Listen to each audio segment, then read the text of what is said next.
Hello tout le monde, je vous retrouve ce soir pour le débrief de la 7e étape du Dauphiné. Nous avions là une étape très courte de 134 km pour 3700 mètres de D+, et cette étape devait se jouer sur les pentes du Grand Colombier, dernière ascension de la journée, 8 km 500 à 10% de moyenne. Côté scénario de course attendu, ce devait être l'explication entre les favoris du Dauphiné, et je voyais donc dans les pentes du Colombier s'expliquer la triplette Paul Sexas, Isaac Del Toro, Matteo Jorgensen, qui avaient tous trois été les leaders les plus costauds hier après-midi sur la 6e étape. Allez, au résumé de cette étape, écoutez, nous allons avoir un scénario de course totalement fou sur les 2 premières heures de course de cette 7e étape. Sur le départ, alors que la course était neutralisée dans la descente du Mont-Tournier, Paul Sexas va aller au sol sur la relance de course des organisateurs. Paul Sexas va mettre des plombes à repartir, tandis que devant, ça va fusiller pour prendre la bonne échappée. Le Français va finalement repartir après 4 minutes d'arrêt, bien loin, très loin du peloton qui se faisait alors la bagarre pour la formation de l'échappée. Dans la transition, en direction des lacets du Grand Colombier, seul Dan Houleux et Stéphane Bisseger vont attendre puis accompagner Paul Sexas dans ce retour sur le peloton. L'affaire semblait alors très mal embarquée avec 4 minutes de débours dans l'approche de Culose. Mais derrière, Decathlon ne va en fait jamais paniquer. Aurélien Paré-Pinte va à son tour attendre Paul Sexas pour le tracter dans les lacets du Grand Colombier. 2 minutes 30 séparait alors Paul Sexas du peloton maillot jaune où l'échappée tardait à se former. La poursuite durait déjà depuis près de 40 km pour Decathlon et Paul Sexas. Sur le sommet des lacets du Grand Colombier, finalement, ce sont 6 hommes qui vont se dégager à la pédale pour enfin former l'échappée de la journée. Ce groupe de 6 va basculer avec 30 secondes d'avance sur le peloton maillot jaune emmené par UAE, tandis que Paul Sexas va lui basculer à 1 minute 30 du groupe des favoris. Sur le sommet, Nicolas Prudhomme, encore à l'avant pour Decathlon, va à son tour se laisser distancer pour permettre à Paul Sexas de rentrer à l'avant. Prudhomme et Paré-Pinte vont faire la transition en direction du col de Richemont pour rapprocher Paul Sexas du groupe de favoris. Mais devant, dans le peloton maillot jaune, alors qu'UAE et Visma faisaient du tempo, Lidl, un petit peu plus vicieuse, va elle faire relever Quinn Simons qui était à l'avant pour le faire rouler dans le peloton et empêcher le retour de Paul Sexas. Mais là, à cet instant, le dernier maillon de Decathlon va prendre sa place. Léo Bizio, ultime carte Decathlon sur cette étape autour de Paul Sexas, va à son tour se relever et va placer un dernier coup de collier pour faire entrer Paul Sexas à l'avant. 35 km de l'arrivée, on approche le col de Richemont. Paul Sexas va enfin savoir faire la jonction avec le peloton des Tuckwell, Jorgensen, Del Toro et autres Lidl Trek. La chasse aura duré plus de 60 bornes et Decathlon venait là de réaliser un authentique exploit. Sur ces 60 bornes, Paul Sexas et son équipe, maillon par maillon, échelon par échelon, venaient là de boucher 4 minutes sur un peloton maillot jaune qui se faisait alors la bagarre depuis le départ de l'étape. Exceptionnel Decathlon aujourd'hui. Exceptionnel. Mais bref, ça, on en reparlera dans le débrief. Dans le col de Richemont, le peloton maillot jaune emmené par la Lidl Trek va se rapprocher très vite des quelques échappés. Dans la descente, cette échappée va être croquée. Les leaders vont alors se pointer tous ensemble au pied du Grand Colombier. Explication magistrale à suivre sur les pentes du géant jurassien. 8 km 500 à 10% de moyenne. Dès les premières pentes, Lidl va mettre la poignée au fond et va mettre dans le rouge d'entrée Paul Sexas et le maillot jaune Luke Tuckwell. Dans la foulée, Visma va accélérer au train par l'intermédiaire de Ben Tullet. Mais Juan Ayuso va devancer les Visma et va accélérer très tôt sur ces pentes du Grand Colombier. 3 échelons de course vont alors se dessiner avec Juan Ayuso seul à l'avant, Tullet, Jorgensen, Del Toro, Johannessen et Wish de Brooks au 2e échelon, puis Bizio, Sexas, Skjelmose et Luke Tuckwell au 3e échelon. Ces 3 échelons de course vont se concentrer en 30 secondes à 5 km du sommet. Mais là, à 5 km du sommet, les pourcentages vont devenir atroces pour les coureurs. Devant, Juan Ayuso va buter. Au deuxième échelon de course, Isaac Del Toro va sortir de sa boîte et partir seul en chasse derrière l'Espagnol. Tandis qu'au troisième rang, Luke Tuckwell va perdre du terrain sur Paul Sexas. Le final d'ascension est alors exceptionnel. À 1700 mètres du sommet, Isaac Del Toro va savoir recoller à l'Espagnol et va directement le faire imploser. Cul sur selle, grosse bracasse, tout au lombaire. Isaac Del Toro va là massacrer ses pédales et finir en solo au sommet. Victoire mexicaine cet après-midi sur les pentes du Grand Colombier. Après lui, Juan Ayuso, dans le dur en cette fin d'ascension, va concéder 24 secondes sur la ligne. Tobias Johannesson, Matteo Jorgensen et Canis de Brooks vont concéder une quarantaine de secondes à l'arrivée. Mathias Kelmose et Paul Sexas vont limiter la casse à 1 minute 20 du Mexicain. Pour tous les autres coureurs, c'est beaucoup plus loin. Le maillot jaune, Luke Tuckwell, aura lui terminé son étape à 2 minutes 33 d'Isaac Del Toro. Luke Tuckwell, qui se sera cependant très bien défendu aujourd'hui, puisqu'il est ce soir toujours leader du Dauphiné, 42 secondes devant Jorgensen et 49 secondes devant Del Toro. Juan Ayuso et Tobias Johannesson intègrent le top 5, puis ce sont Sexas, Schielmose, Wish de Brooks, Rodriguez et Para qui bouclent le top 10.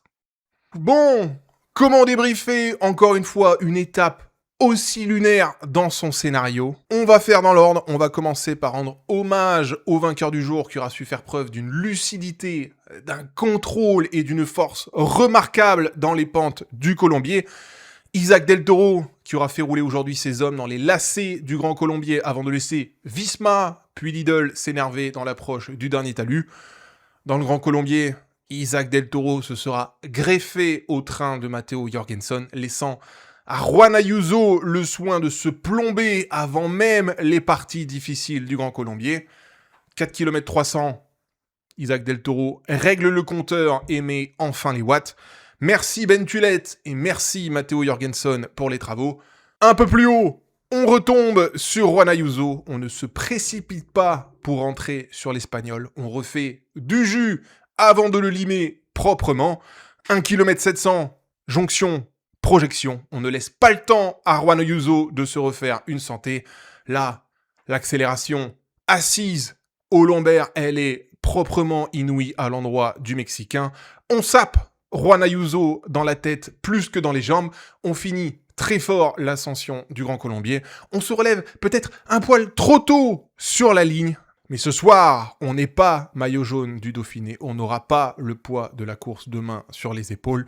On a rebouché 40 secondes sur Matteo Jorgensen, 2 minutes 30 sur Luke Tuckwell, le maillot jaune. C'est propre. C'est totalement propre à l'endroit du AE et de Del Toro. Isaac Del Toro aura impressionné cet après-midi. Et ce soir, même si effectivement il est derrière Luke Tuckwell et Matteo Jorgensen au général, on peut se dire que sur les cannes, normalement, demain, ça devrait être très bon pour Isaac Del Toro. Même si, attention, il n'y aura pas pire à gérer que l'étape de demain. Mais bon, en plus des jambes, je pense qu'on peut le dire, Isaac Del Toro, c'est peut-être aussi le coureur le plus malin sur ce Dauphiné. Donc, je suis pas trop inquiet concernant l'étape de demain pour le Mexicain. C'est ce soir mon favori à la victoire finale.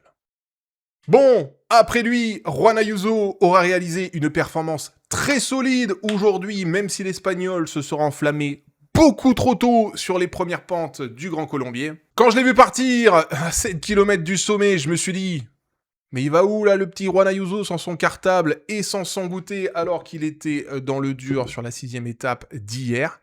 Ça aura été ma première réaction quand je le vois s'envoler si loin de l'arrivée, alors qu'Isaac Del Toro n'avait pas encore produit son effort.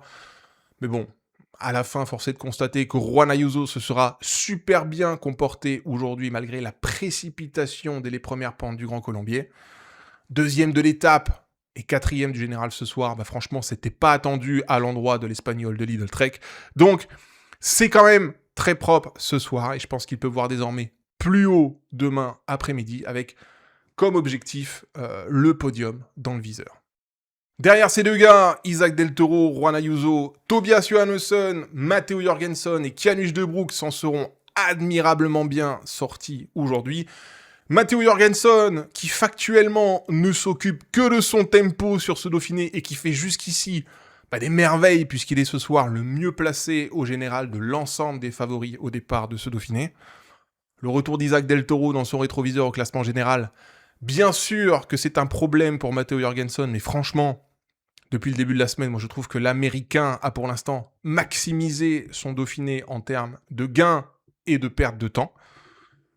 Franchement, je ne vois pas où Matteo Jorgensen peut nourrir des regrets sur sa semaine du Dauphiné jusqu'ici. Factuellement, jusqu'à aujourd'hui, c'est pas le coureur le plus fort de ce Dauphiné, et pourtant il est ce soir toujours devant Isaac Del Toro au général. Et ça, je trouve que c'est très très propre pour un mec qui est très sous-coté sur ce Dauphiné, comparativement à Isaac Del Toro et à Paul Sexas. Tobias Johannesson et Kianush De Broek sont eux en train d'élever leur niveau sur ce Dauphiné jour après jour. Johannesson est ce soir dans les 5 du général et Kianush De Broek est ce soir dans les 10 du général. Là encore, c'est très propre et ça peut voir plus haut en fonction du scénario de course de demain. Et surtout, à l'endroit de Tobias Johannesson et de Kianush De Broek, tout ça, là, tout ce que font ces deux gars-là sur cette semaine du Dauphiné, la progression qu'ils ont jour après jour, c'est de très bon augure en vue du Tour de France, où l'un et l'autre devraient avoir les leaderships d'Uno-X et de Movistar. Bon, avant d'entamer le long chapitre de Decathlon et de Paul Sexas, je vais avoir un mot bien sûr sur le maillot jaune Luke Tuckwell. Grosse défense de l'Australien aujourd'hui qui aura dû surtout se démerder tout seul chez Red Bull dès les premiers lacets du Grand Colombier. Dès les lacets, du Grand Colombier, donc à 60 km de l'arrivée. Tuckwell qui aura su profiter aujourd'hui du boulot des grandes équipes pour arriver au pied du Grand Colombier sans accroc. À la fin, ça se sera joué factuellement à la moelle dans les gros pourcentages du Grand Colombier. Et dans ce registre, j'ai trouvé que Luke Tuckwell aura été très honnête dans sa défense. 2 minutes 33 de perdu sur Isaac Del Toro, 1 minute 52 de perdu sur Matteo Jorgensen, c'est effectivement beaucoup. Mais bon, c'était le tarif attendu ce matin à l'endroit de Tuckwell vis-à-vis de Del Toro et de Jorgensen. Donc, désormais, effectivement, je pense qu'il n'y aura pas de miracle Luke Tuckwell sur ce Dauphiné. Demain, il perdra à coup sûr son maillot jaune. Mais bon, si demain, il adopte la même attitude qu'aujourd'hui, normalement, Luke Tuckwell, ça peut faire top 5 du Dauphiné et dans le pire des cas, top 10 du Dauphiné. Et ça, ce serait déjà très fort, puisque je le rappelle, c'est sa première saison professionnelle. Donc, chapeau à lui. Quoi qu'il arrive, demain, sa semaine du Dauphiné est d'ores et déjà réussie. Et bon courage pour demain, il va en avoir besoin. Bon allez, on entame maintenant le sujet Paul Sexas qui va faire ce soir couler beaucoup d'encre.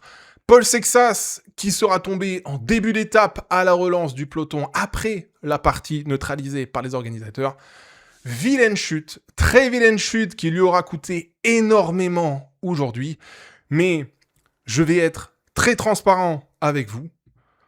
Au vu de l'appel de Paul Sexas en début d'étape, au vu du temps qu'il aura pris pour repartir, au vu des marques, des coupures, des déchirures et aux traces de sang que nous aurons vues sur Paul Sexas cet après-midi, je vais être franc. Ce soir, je me fous royalement du temps déboursé aujourd'hui par Paul Sexas et je me fous royalement que Paul Sexas ait perdu le Dauphiné cet après-midi.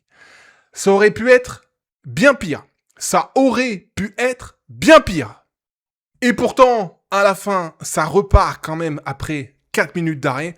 Ça fait bosser Danouleux et Stéphane Bisseger dans la plaine pour se rapprocher du peloton. Ça fait bosser Aurélien Paré-Pinte dans les lacets, puis dans la transition vers le col de Richemont aux côtés de Nicolas Prodhomme.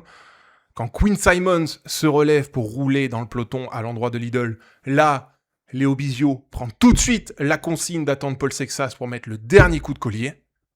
À 35 km de l'arrivée, Decathlon redresse une situation de débours de 4 minutes en l'espace de 60 km.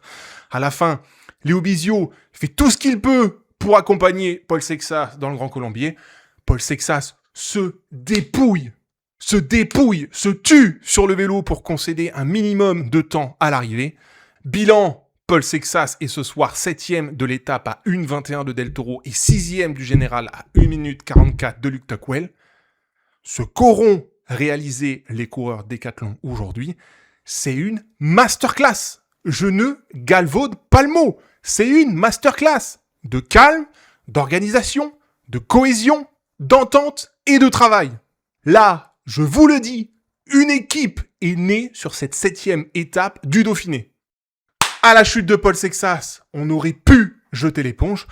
On aurait peut-être dû laisser Paul Sexas sur le bord de la route. On aurait pu totalement paniquer et faire relever tout le monde dès la chute de Paul Sexas. On aurait pu avoir les 6 coureurs Décathlon dans la pampa après 1 heure de course. Et non. À la fin, on aura optimisé le retour de Paul Sexas sur la tête de course. Paul Sexas se sera détruit en retour pour ses collègues dans le Grand Colombier. Il suffit de voir la gueule du gamin passer la ligne d'arrivée. Alors, bien évidemment, je ne sais pas ce soir si faire repartir Paul Sexas était la bonne solution pour Décathlon. Le gamin est très jeune, le gamin a 19 ans. Le gamin a un premier Tour de France à courir dans 3 semaines, son premier grand tour en carrière. La raison aurait voulu, je pense, que Paul Sexas reste sur le bord de la route cet après-midi et récupère en vue du Tour de France. Mais on a fait le choix de repartir. On a fait le choix de terminer la tête haute malgré la défaite. Parce qu'il y avait, franchement, après la chute, en étant reparti 4 minutes après les leaders, il y avait aucun monde où le petit pouvait rivaliser dans la dernière bosse avec ce qu'il avait pris dans la tronche en amont. Et rien que pour ça, je respecte à mort l'attitude de Décathlon, l'attitude des coureurs de Décathlon, l'attitude de Paul Sexas. Dan Houleux, Stéphane Bissegger, Aurélien Paré-Pinte, Nicolas Prodhomme, Léo Bizio, Paul Sexas. Ces 6 gars-là auront aujourd'hui été très grands pour redresser une situation critique à 100 km de l'arrivée. Oui, effectivement, tout ça n'aurait pas dû se produire. Oui, Paul Sexas aura commis une faute en chutant seul sur un terrain où le danger était annoncé. On sortait d'une neutralisation de course des conséquences d'une mauvaise route. Il n'y avait aucun risque à prendre à ce moment-là. Paul Sexas l'a reconnu à l'arrivée. Oui, ce soir, Paul Sexas et Décathlon auront perdu le Dauphiné. Avec les séquelles de la chute ce soir, je n'imagine absolument pas Paul Sexas, voire ne serait-ce que plus haut au classement général, intégrer le top 5, etc. Je ne vois pas comment Paul Sexas va pouvoir renverser quoi que ce soit demain à l'endroit de qui que ce soit. Mais la tête de ce garçon à 19 ans, la tête de ce garçon est ultra bien faite. C'est digne des plus grands coureurs. L'attitude qu'il aura eu aujourd'hui, le professionnalisme dont il aura fait preuve, c'est digne des plus grands coureurs. Encore une fois, il y avait tous les arguments pour arrêter et jeter l'éponge à 100 bornes de l'arrivée. L'âge, la perte du Dauphiné, l'approche du Tour de France, les autres équipes en plus qui se mettent à rouler pour compliquer son retour. Et non. Aujourd'hui, on s'assume, Décathlon s'assume, Paul Sexas s'assume, on s'assume surtout dans le calme et l'organisation. Paul Sexas ne remportera pas ce Dauphiné 2026, Décathlon ne remportera pas ce Dauphiné 2026, mais je vous le dis, Décathlon peut sortir la tête très très haute de ce Dauphiné 2026. Une équipe est née aujourd'hui, autour d'un très grand leader d'avenir. Bon allez, je redescends, un petit peu en pression. Demain, ce sera la dernière étape du Dauphiné, l'étape la plus dure de cette semaine dauphine. Col du Pré, montée de Bizane, col des Aravis, puis plateau de Solaison pour un ensemble de 120 km et 4000 mètres de D+. Luke Tuckwell ne devrait très logiquement pas pouvoir défendre avec succès son maillot jaune sur cette dernière étape. Le général du Dauphiné devrait désormais se jouer entre Matteo Jorgenson et Isaac Del Toro. Et attention, demain, ce sera une étape de malade mental. Il y aura tout le tracé pour que ça parte dans tous les sens dès les premiers kilomètres du col du Pré. Je m'attends factuellement à une étape de fou malade. Les mecs vont tout lâcher en sachant que c'est la dernière étape et que cette dernière étape sera extrêmement courte. Ce sera donc, je pense, impossible de contrôler la course pour n'importe quelle équipe de leader au départ demain. En ce qui nous concerne, je vais un peu grincer les dents, mais en ce qui nous concerne, malheureusement, avec un direct, 1h45 après le départ de la course, je pense qu'on devrait louper les 2 premiers cols de demain. Voilà, ça fait chier, mais c'est comme ça. C'est la fonction, c'est comme ça. C'est France Télévisions, c'est ASO, c'est Paris-Nice, c'est le Dauphiné. Ça a toujours été comme ça, donc on fait avec. On va manger notre pain noir demain entre 13h30 et 15h15, début de la retransmission. Donc, je vous dis à demain soir pour le débrief de cette dernière étape du Dauphiné. Je pronostique, allez, Tobias Johannessen, vainqueur de l'étape, et Isaac Del Toro, vainqueur du général. De votre côté, bien sûr, à vos pronostics. Prenez soin de vous et à demain soir. Ciao!